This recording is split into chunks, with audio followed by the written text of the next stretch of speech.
They'll have to catch the 18 of Scorzelli. And a guy who's had pretty good luck in that number 28 car, Rich Haven, very versatile driver. We have also seen him in an SK Modified and an SK Light. And he has taken over that ride last season, car number 28. And he has gotten a lot of speed out of that car. That car seems to be getting stronger each and every time out. But as they rumble off turn number 4, Michael Scorzelli on the inside of the front row. And Scorzelli with a little bit of giddy out. But Hammond's giving him a run for the money out on the outside groove mat as they head down the back straightaway. Yeah, Hammond is all over him as they go into turn number 3. The guy with the Tabasco is Rich Hammond, and now trying to pull away is Scorzelli. And it looks like Scorzelli will be able to accomplish that mission as he leads the opening lap. Michael Bennett just pulled off a great move to get around Tommy Butler. And all of a sudden, now Michael Bennett is all over Ricard in a battle for the 3rd spot. Eddie Ricard holding on there. Look out, here comes Gamba Corda up to the top 5. Car number 32, and Ricard and Bennett come together off turn number 4. Boy, there were some handling issues for him in car number 28, but he was able to keep that car under control. Now Bennett trying to boogie his way underneath the 77 of Ricard. He got the nose there. Now he's trying to get the rest of the car underneath Ricard, but Ricard is holding his turf. Ricard guards the inside lane. He can almost feel the heat from the Michael Bennett machine's car as he continues to move him over. Out in front, Scorzelli. Bennett gets a wheel down underneath Ricard. Battle is for the 3rd spot. Down the back straightaway. Michael Bennett takes it in deep. Going, gone. Bennett will move into the 3rd spot. Now challenges for 2nd. It is the Hammond machine just in front of him, Max. Well, you said it early on, and it pays to attack early, and that is exactly what Michael Bennett is doing, as he is able to scrape his way underneath Hammond. And Michael Bennett has moved into 2nd. Look at Ricard go to work. He goes around, so does Hammond, and that bottles up the field behind him, but it looks like everybody is going to make it through. And among the leaders to make it through that situation is Tommy Byrne. Byrne wasted no time at all. He moves up to the top 3, looking for 4 victories in a row here at Stafford. Butler comes back to life. Joshua Wood got caught in the melee. From out of the dust off turn number 4, Michael Scorzelli still the leader of the pack. Who turned the fastest lap so far? Tommy Butler did, 21:266. Scorzelli, last time by, 21:507. Michael Bennett, 21:268. In the last circuit, Michael Bennett was the fastest car on the racetrack.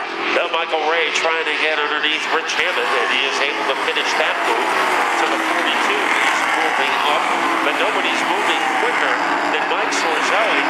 What a frantic scene. Michael Bennett's machine. Something has went awry with car number 16. Bennett off the pace, sparks from underneath the automobile. That moves Tommy Fern into 2nd as Michael Bennett's number 16 car. Well, it looks like Fern might be having some problems too, as both Ricard and Gamba Corda go by him. Tommy Fern, like Michael Bennett, were huge factors. And all of a sudden, on the same lap, both of those cars seemed to go awry, and they dropped way off the pace.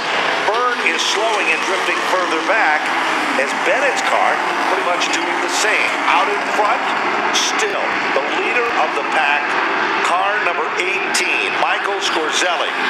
His wife, Michelina, prepared the automobile. She said, "We're going for the win tonight." And Tom Fern, down on pit road, that hot winning streak of 3 in a row, looking for 4, is suddenly over. Well, you talk about feast or famine seasons. That is Tommy Fern. And the point leader, Michael Bennett, same thing.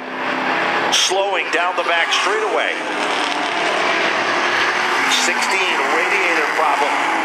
Tommy Butler getting underneath Ricard, so Tommy Butler has moved into 3rd place.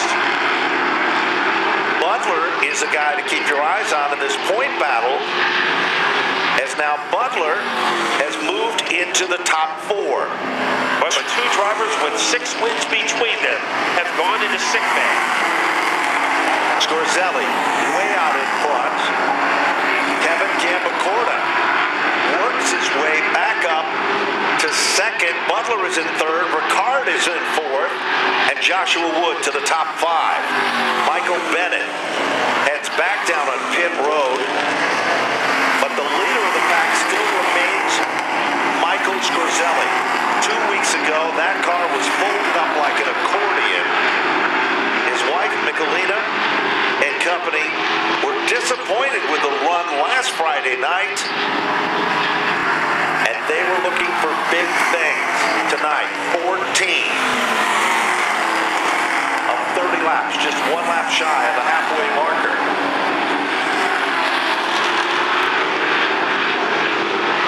And Scorzelli is in a zone of his own at the front of the field, halfway down and halfway to go.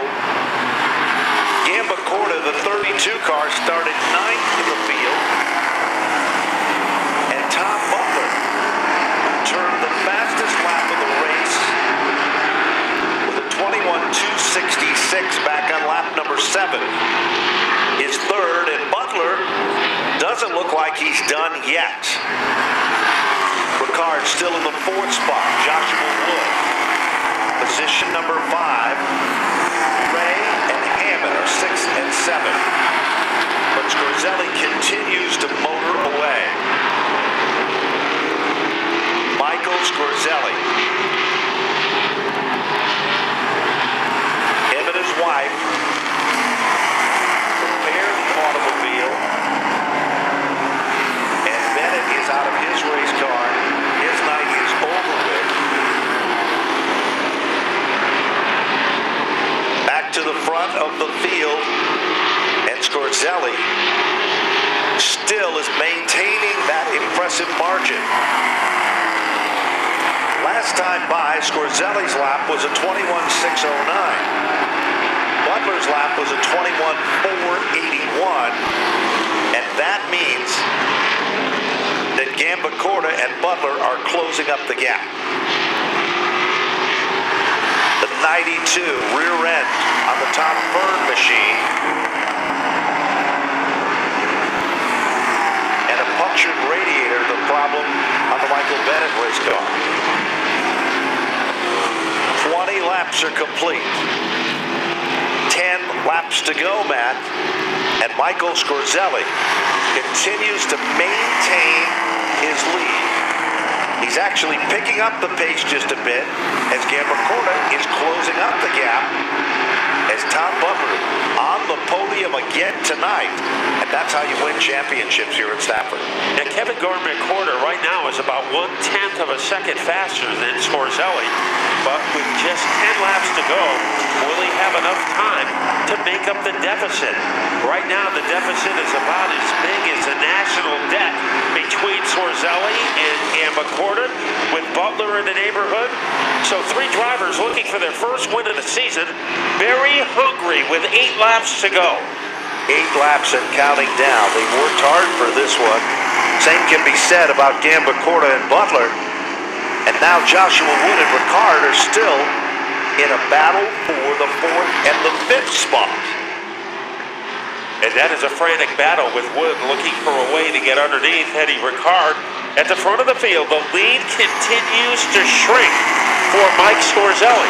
Now, you never know. He could be saving that car in case he needs some giddy-up for a double-file restart, or he could be driving all out, and Gambacorta is just getting faster. So only Mike Scorzelli knows, is he going as fast as he can, or just as fast as he needs to go? The last time by, the fastest car was Michael Scorzelli, who picked up the pace with a 21.505. Gambacorta was a 21.530, Matt. So he is maintaining his margin this time when they come to the line. 5 laps to go for Michael Scorzelli, who comes all the way up out of upstate New York to compete here at Stafford every Friday night. But that is not an optical illusion. Kevin Gambacorta narrowing the gap that separates himself from the 18 of Scorzelli. Now a slower car of Chase Cook is in the crosshairs of Scorzelli. but Cook goes down, giving Sorzelli plenty of room. Almost a close call there. Here comes Gamba Corda. So now the laps are running out. Mike Sorzelli looking to win for the first time this year. The mad scientist is on his way, but I think Gamba Corda still has something to say about it. Certainly does. This time it's 27 up on the board with 1.5 miles left in the competition. Last time by, Sorzelli 21.712, Gamba Corda 21.724. Gamba Corda is moving in. Popsicle sticks are up. 2 circuits to go. Off turn number 4, Michael Sorzelli, dominant at the front of the field. And these are going to be the 2 toughest laps of the season for Michael Sorzelli, as Gamba Corda is not giving up. Scott Cook out of the race. He becomes a spectator. But here is our leader, Mike Sorzelli. Still has a lot of firepower left as he vapor trails his way across the line. 1 lap standing between him and a victory. No question about it. They've worked hard. They're long overdue. They never give up. Down the back straightaway, Michael Sorzelli deep into turn number 3. Off the 4th turn and back to the line. Michelina Sorzelli prepares the automobile, and Michael Sorzelli will take down the impressive victory to win in the late models here tonight. Kevin Gamba Corda to finish in 2nd. Tommy Butler to finish in 3rd. Eddie Ricard for... Well, the ride home last week might have been a torture chamber bid. I think this week, the ride home will be like a second honeymoon. I agree with that. But in Napa Victory Lane, Michelina is down there, and Michael Sorzelli gets out of the automobile, and he is a happy man. As now I think Connor Sullivan is down there with our happy winners. Connor? Boy, I don't know who's more excited, Michelina or Mike. Mike, this car was destroyed almost a month ago. It took a week off to regroup, and you're back in Napa Victory Lane. I just got to thank a bunch of people. First off, I got to thank Donnie Wood, man. He stepped up, let me borrow that car for that 1 week we were out, and I got to thank Bob Phil. He worked on this tirelessly, got us back pretty good last week, and he's worked on his car all day today, and I got to say thank you, Bob. Thank you. And I want to thank my wife, standing by me through all this, and she's a saint. And I got to thank Jeremy Hotelman for the motor rebuild, Bernie Companion, he's a buddy of mine that does a lot for me, and Syracuse Utilities always been on this. I got to thank Ingersoll Rand for the cool tools, Napa. I got to thank the Roots for the great place they put on the race here, and all the fans for coming out here and watching. Thank you. All right, that's your winner in the late models. What a comeback story for Mike Sorzelli. Let's throw it over to John Gates, who's with Kevin Gamba Corda. Okay, congratulations here for Kevin Gamba Corda. 2nd place, man, in the late model division. Number 32 car was really running good tonight, and looked like you were maybe catching that 18 towards the end. Yeah, we were. I don't know what the heck happened, man. The last couple of weeks, we've been so bad, and even in the heat race, we were really bad. The car was at Jay Stewart's all week, and he made a lot of adjustments for me. Really did a lot of good stuff for us, so I appreciate that. And then, we had to come from last because we didn't qualify, so we were catching them. I think if we could have got there, we were definitely probably the fast car on the track. But thanks, Jay Stewart, Dave Miller from Auto Machine, all my guys that helped me, John Noel from Life Care Chiropractic, he's here, and Rafferty Fine Grading, appreciate all their help. There he is, Kevin Gamba Corda. Good run, 2nd place in our late model main event. And let's talk to the veteran driver, Tom Butler, who brings the green number 4 car to another podium run. 3rd place tonight, Tom, not bad after that. It was kind of a funky start there at the beginning of the race. Yeah, I didn't quite get it into gear. Screwed the guys up by me. I apologize for that. Everything came out, worked out fine. Car got a little tight at the end. Congratulate Mike on his win. He had a tough crash, come back and do that a couple weeks later. It's pretty cool. Kevin's had his share, so him 2nd is cool too. So I'm not here to win anything but races. I'll take 3rd tonight after the way I screwed up at the beginning. But the guys are working, keep top 3. You can't ask for much more than that. And, we're having fun. That's the main thing. If you're not having fun, you don't belong out here. So. There he is, veteran driver Tom Butler. Podium run tonight, guys, in the late model main event. It was a good one. We go back up to the tower.